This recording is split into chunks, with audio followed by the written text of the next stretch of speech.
ناظرین، آج بات کریں گے بلوچستان کی صورتحال کے متعلق، جس میں پنجاب کے علاوہ اب سندھ کے جو لوگ ہیں، سندھ سے جو آنے والے ان کو بھی نشانہ بنایا جا رہا ہے۔ جو بلوچستان میں علیحدگی پسندی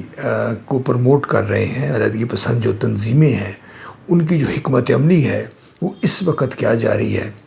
پاکستان کا جو میڈیا ہے، عمومی طور پر جو پرنٹ اور الیکٹرانک میڈیا ہے، وہ اس کی کوریج کرنے میں ناکام کیوں ہے اور اس کے مضمرات کیا ہو رہے ہیں۔ مہرنگ بلوچ کو کیوں نوبل انعام یافتہ کے لیے پرائز کے لیے ان کا نام لیا گیا ہے اور یہ کہا جا رہا ہے کہ وہ ان کو نومینیٹ کیا گیا ہے۔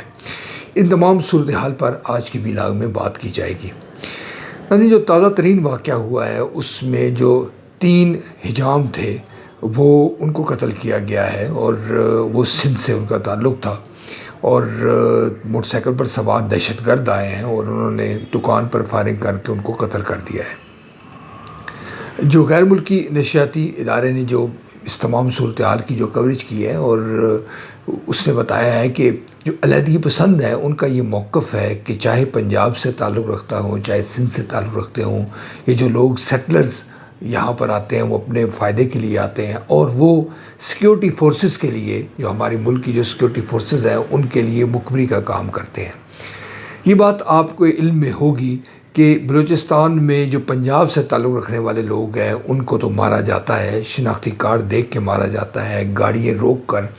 جو وہاں کے دہشت گرد ہیں وہ چیک کرتے ہیں ان کا شناختی کارڈ، اور اس کے بعد ان کو قتل کر دیا جاتا ہے،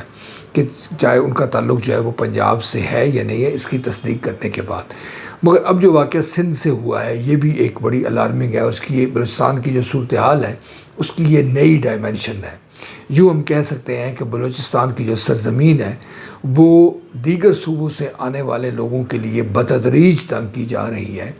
اور ہمارے جو ارباب اختیار ہیں، ہمارے جو قانون نافذ کرنے والے ادارے ہیں، وہ اب تک اس صورتحال کو کنٹرول کرنے میں ناکام ہیں۔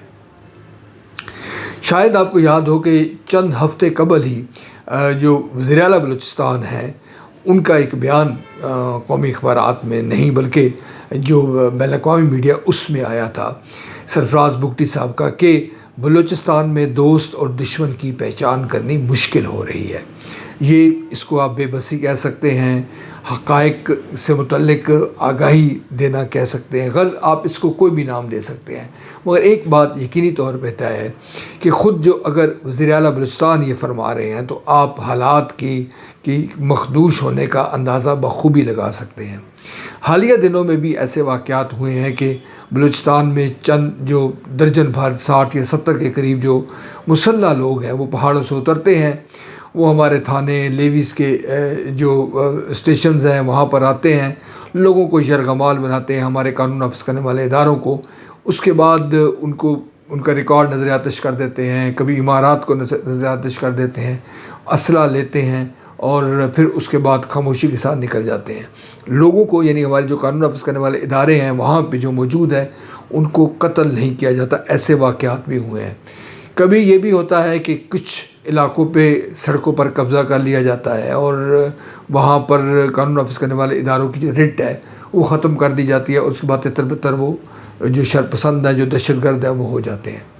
اگر آپ نے گوریلا وارفیئر سے متعلق اگر آپ جانتے ہیں تو یہ گوریلا وارفیئر کے ہی ٹیکٹس ہیں، جس میں ریاست کو یا وہاں کی جو حکومت ہے اس کو الجھایا جاتا ہے، اس کی رٹ کو ختم کیا جاتا ہے، اور یہ تاثر دیا جاتا ہے کہ ہم زیادہ طاقتور ہیں، اور اس کے بعد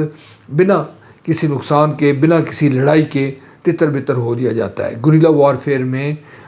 جو بڑی ریاستیں ہوتی ہیں ان کے ساتھ یہ ایسے معاملات پیش آتے ہیں، یعنی جو ریاست ہے اس میں جو مسلح گروہ ہے وہ اپنی جو موجودگی ہے وہ اس طرح ظاہر کرتا ہے۔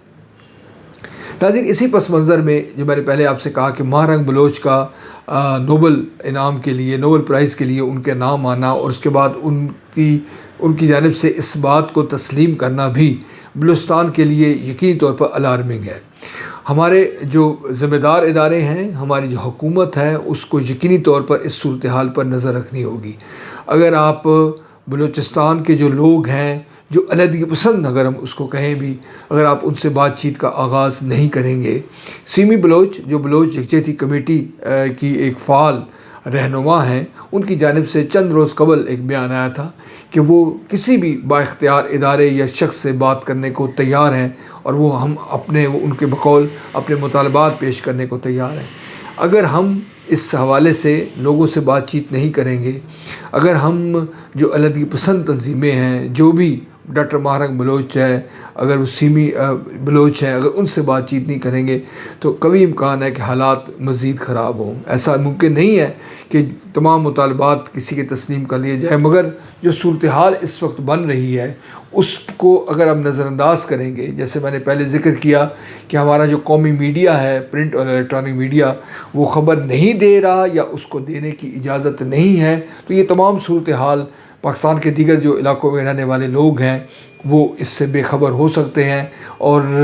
جو بلوچستان کے جو لوگ ہیں ان میں یہ تاثر جا سکتا ہے کہ پاکستان کے دیگر لوگ آگے بڑھ کر ان کی داد رسی کرنے کو تیار نہیں ہیں۔ ہمیں جو رائج جو اس وقت اسٹریٹجی ہے بلوچستان کے حوالے سے، اس پر بھرپور انداز میں نظر ثانی کرنے کی ضرورت ہے۔ بصورت دیگر لگتا یوں ہے کہ حالات بلوچستان میں مزید جو ہے وہ خراب ہو سکتے ہیں۔